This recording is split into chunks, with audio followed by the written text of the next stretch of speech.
Do I really have to be that specific with what I ask for these days? Remember when I said this? Make another Knights and Panzer Dragoon, SEGA, because I want you to take my money.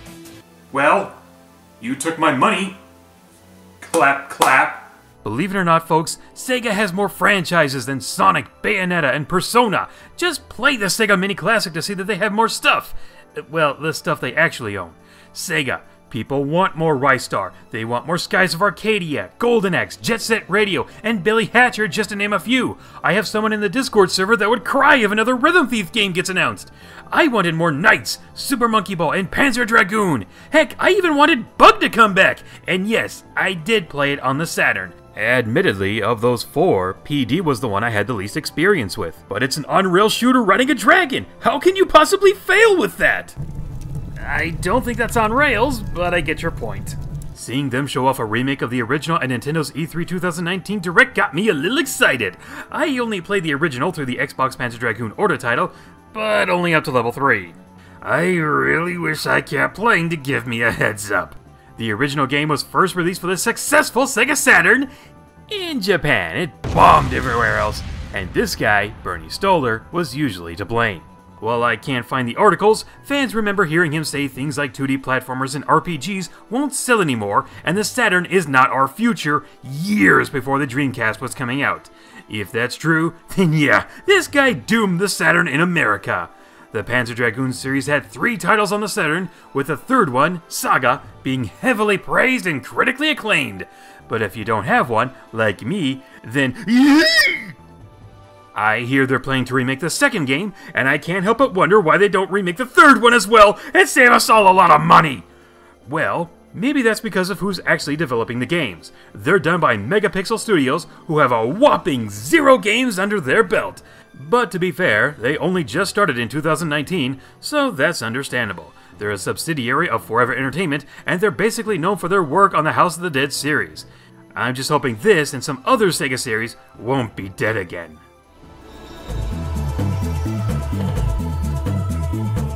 Let the length of this part be the foreshadowing. Post-apocalyptic setting type of thing, this random person trying to find ancient secrets encounters a guy riding an ancient dragon while being attacked. They save you from a giant explosion. The rider dies, but before dying tells this guy telepathically that you need to stop the other dragon from reaching a tower, otherwise it'll become too powerful to stop.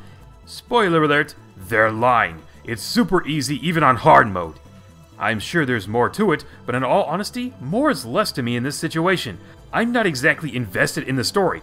I'm invested in shooting things on the back of a dragon. And if you keep yourself with that mindset, I'm sure you can go along with whatever the deeper storyline is about.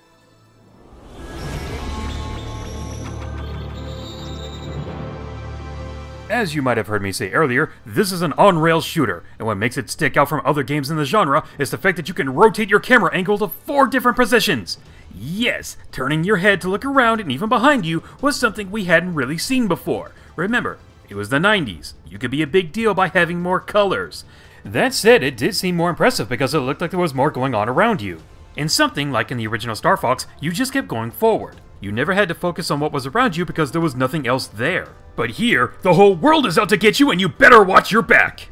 But you don't have to strain yourself looking around for the enemy as you've got a radar to help you out. Only when facing forward is when you're able to move your dragon, so when you have to look in the other directions, you won't have that luxury. The good news is, you won't be in a position where you have to dodge something while looking in another direction. Except maybe this one part of Chapter 3, but only if you don't destroy the cannons before the missiles are launched. And maybe also this one part of Chapter 5, and I hate Episode 5 a lot.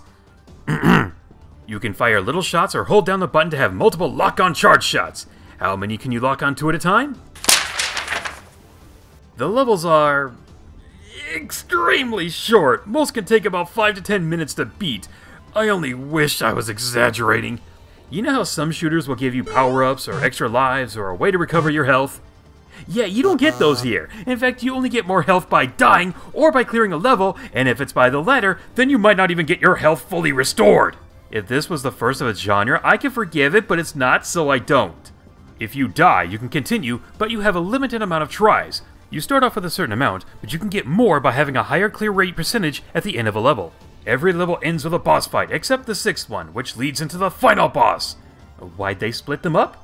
So they didn't have to program something that would give you more health. The thing to keep in mind is that on easy and normal, the final boss only has one phase, but if you play it on hard, you'll get a second phase, and by clearing the game on hard, you'll get a familiar code to unlock the shadow menu, which is basically what it looks like. Oh, and there's these 3 secret techniques that the game doesn't tell you about, but the notifications from the Nintendo Switch will. I'm not ticked at all! You can turn the camera angle 180 by pushing L and R at the same time. If you're flashing red, push left or right twice to roll and basically avoid everything while locking on, and you can dodge by double tapping left or right and holding it down. I hate this. Why were you holding out? It's not like the game is overly complicated anyways, and they didn't even reveal them right away. It was about a few weeks later. Why hold off on gameplay mechanics like that? I can understand putting in more features later on like they did with Episode 0, which is basically an endurance test where shooting enemies restores your constantly draining health, and Super Weapon Mode, which basically doubles your attack power. But this just felt like they said, oopsie, we forgot how to properly explain these abilities. Do you think anyone would notice? Ironically, by pointing them out, we did, and I hope you've learned a lesson. Beyond that, I got nothing else. Moving on.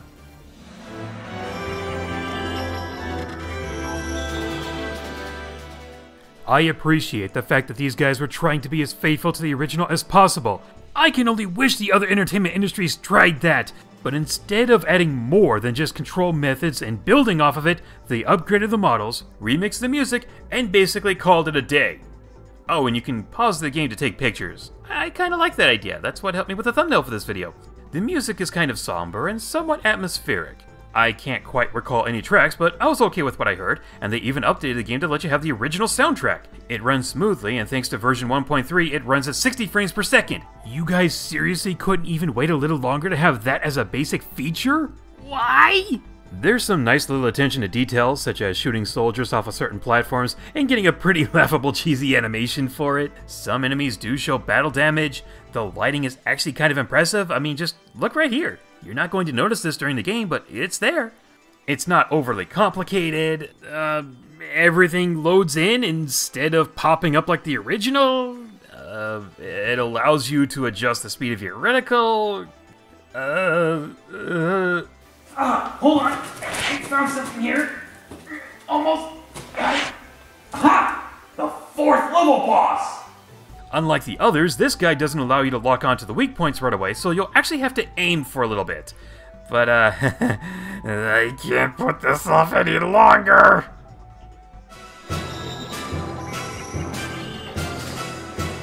$30 for this? Are you kidding me? I beat this game in a Twitch livestream in one go that barely made it to an hour and 30 minutes, and there's so little to do! I think even $20 is asking too much. $15 maybe, especially if you give me a $10 mail-in rebate. You wanted to be faithful to the old game, I get it! But this isn't going to attract a lot of new fans, and the fan base that exists? The only time I've ever seen one was when the fan Twitter account was the only one to like my tweet about playing it, and thank you for that. I hope you're cool with this review. Please don't give me an angry face. Listen, there's no reason you can't build on the franchise without removing its core mechanics, features, and not screwing over the existing fans. I can't stress that enough. Here's a few things you could have done to make this purchase worth the full value. Number 1. Wait for the other remakes to be remade, and then bundle them all together. It works wonders for Crash and Spyro. Number 2. Why not add more to the remake while having the original as an unlockable to remain faithful to it?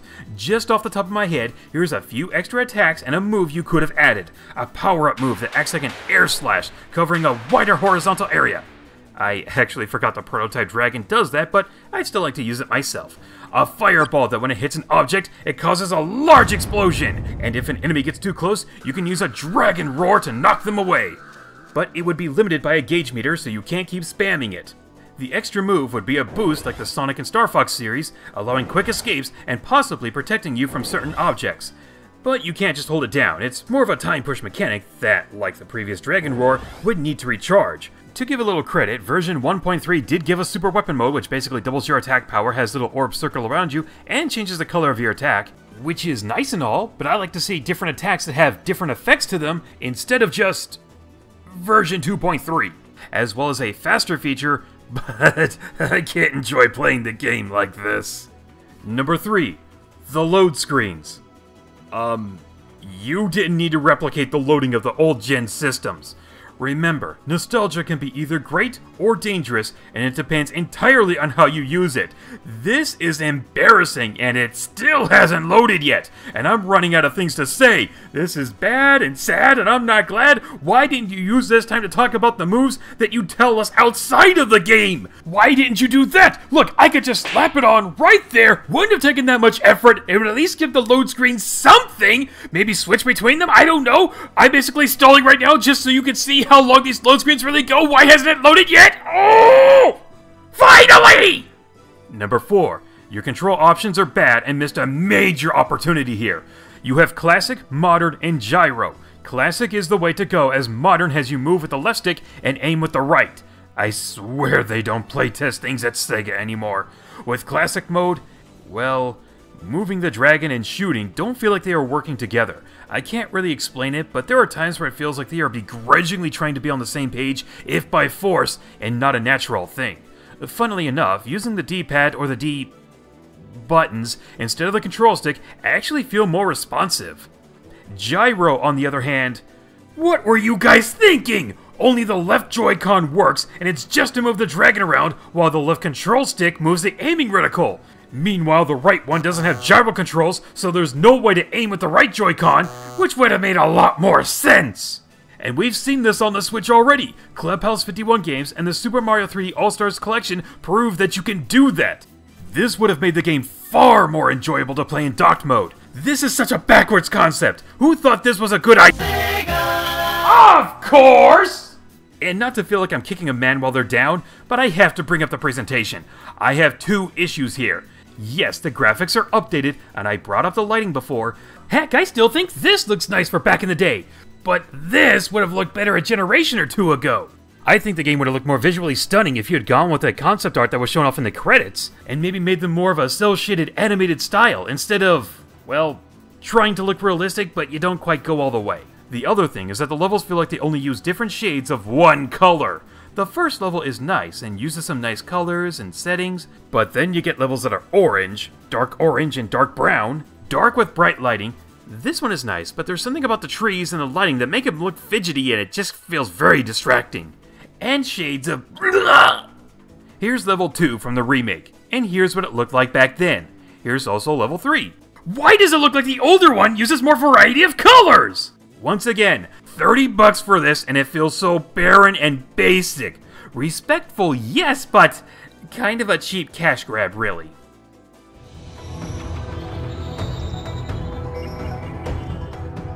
Personally, I love seeing classics come back. I still plan to review some of the other remakes that came out this year. Yeah, I know, I'm super late. Blame this one. It took forever to get through. I knew that, but... ugh. Future Connected took way longer than I expected. I'm making a list about which franchises and installments I want to see come back next, and thanks to this title, I now know I have to be very specific with what I ask for. There's so much they could have done, so much they could have added, but by playing it safe and only improving the visuals and remixing the music, they really hurt themselves to grow bigger and better. They tried to update the game with more stuff, but it doesn't feel as if it adds that much to the replay value, with the exception of Episode 0, which you basically do just to see what it is. There sadly isn't much they can add that would help with this issue, other than new levels, bosses, and possibly challenges that focus on fun.